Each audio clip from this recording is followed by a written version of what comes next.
हमारे साथ राकेश शर्मा साहब हैं जो एमडी और सीईओ है आईडीबीआई बैंक के। सर स्वागत है आपका ईटी नाउ स्वदेश पर। सर तीसरी तिमाही में ग्रोथ काफ़ी अच्छी दिख रही है, प्रॉफिट करीब 53% बढ़े हैं, एनआईआई में ब्याज आय भी 31% बढ़े हैं। तो कहाँ से ये सपोर्ट मिल रहा है नतीजों को इस तरह का? देखिए मेन जो हमारा एम्फेसिस अभी तक रहा है कि जो लो कॉस्ट डिपॉजिट है उसको बढ़ाया जाए।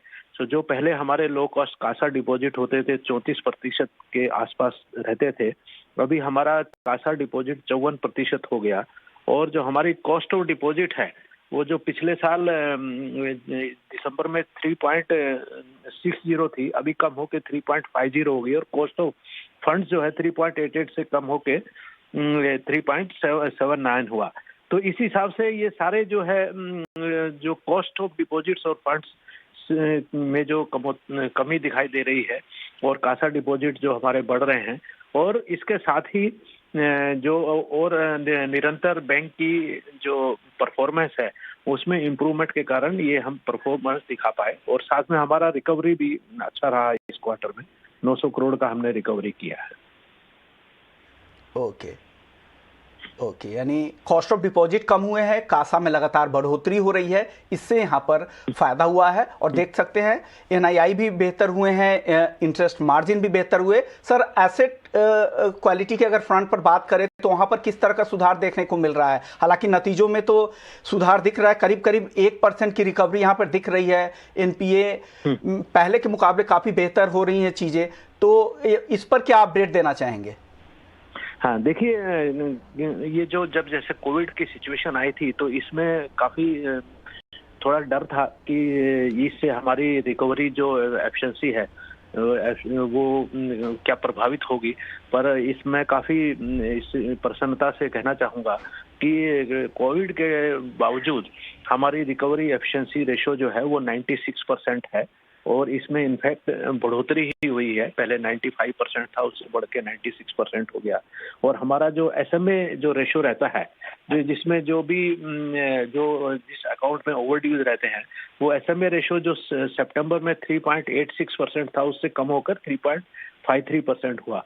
वो इसी तरह जो एनपीए की स्लिपेज रेशो रहती है, जो हमारा टारगेट था कि 3% से नीचे रखेंगे हम, तो हमारा एनुअलाइज जो है वो 2.80 के नीचे ही रहा है।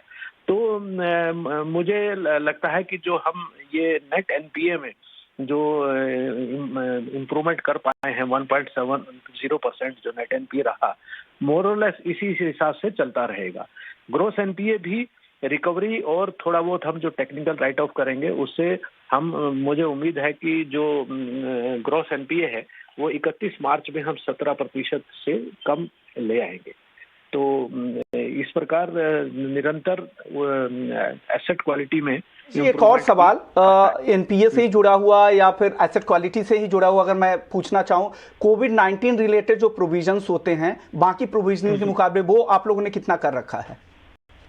देखिए कोविड-19 में हालांकि आरबीआई ने तो कहा था कि पिछले वर्ष में ही अब कोविड-19 की प्रोविजन की आवश्यकता नहीं है, पर हमने जो 863 करोड़ के प्रोविजन जो किए थे पिछले वर्ष, वो हमने अभी तक यूज नहीं किए हैं और वो 863 करोड़ हमारे वैसे के वैसे ही चल रहे हैं। इसके अलावा जैसे जो कोविड में हमने जो रिस्ट्रक्चरिंग किया, जो कुछ अकाउंट्स आरबीआई के निर्देशानुसार उस जो रिस्ट्रक्चरिंग के लिए एलिजिबल थे उन अकाउंट्स को रिस्ट्रक्चरिंग हुआ। हालांकि रिस्ट्रक्चरिंग का जो रेशो है वो 3% से नीचे रहा है, बट उसमें हमारा करीब 484 करोड़ का हमने प्रोविजन किया हुआ है, क्योंकि आरबीआई ने कहा था कि जो भी अकाउंट रिस्ट्रक्चर किए जाए उस पर 5% का प्रोविजन करना है। वो प्रोविजन 484 करोड़ का अलग है और इसके अलावा 863 करोड़ का जो प्रोविजन है वो एक हमने रखा हुआ है। तो इस हिसाब से हमारे पास में प्रोविजन काफी कुशन हमारे बिल्डअप किया हुआ है। ओके सर, अब आखिरी सवाल, नया मैनेजमेंट आ गया है, अब किस तरह के एक्सपेंशन प्लान आने वाले दिनों में है आप लोगों की? अभी तो देखिए 3 साल से तो मैनेजमेंट यही चल रहा है और इसी पीरियड में हमने जैसे टर्न अराउंड भी हुआ तो अब क्योंकि पहले 4 साल पीरियड में जो है हम जब पीसीए में थे तो एसेट्स की में ज़्यादा ग्रोथ नहीं हो पा रही थी, वो खाली हम रिटेल में ही ग्रो कर रहे थे। पर अब ओवरऑल इस क्वार्टर में हमने पहली बार देखा कि मिड कॉर्पोरेट ग्रुप में भी हमारी YOY में 12% की वृद्धि हुई है। सो अब कुल मिला के क्योंकि हमारी कैपिटल एडिक्वेसी भी 16% से ऊपर है और लिक्विडिटी में भी कोई इशू नहीं है और एसेट क्वालिटी भी अच्छी है, तो हमें उम्मीद है कि भाई अगले वर्ष में हम 10% से अधिक का ग्रोथ दे पाएंगे। हालांकि ग्रोथ हम ज़्यादा भी दे सकते हैं, पर हम काफ़ी सावधानी पूर्वक चल के अच्छी क्वालिटी में ही ग्रोथ रखेंगे, ताकि इस जो समस्या हमें पहले हुई वैसी समस्या फिर से दोबारा ना हो और एसेट क्वालिटी को हम अच्छे से मेंटेन कर पाए। ओके, एसेट क्वालिटी मेंटेन आगे करने की उम्मीद है और 10% की ग्रोथ की उम्मीद बैंक कर रहे हैं। यानी कमेंट्री जो संकेत दे रहे हैं, आउटलुक है, वो मैनेजमेंट की तरफ से काफ़ी अच्छे संकेत मिल रहे हैं और रिजल्ट्स भी में भी काफ़ी सुधार, मतलब एक टर्न अराउंड की तरफ बैंक पूरी तरह जा रहा है। शुक्रिया राकेश जी, आपने वक्त निकाला ET Now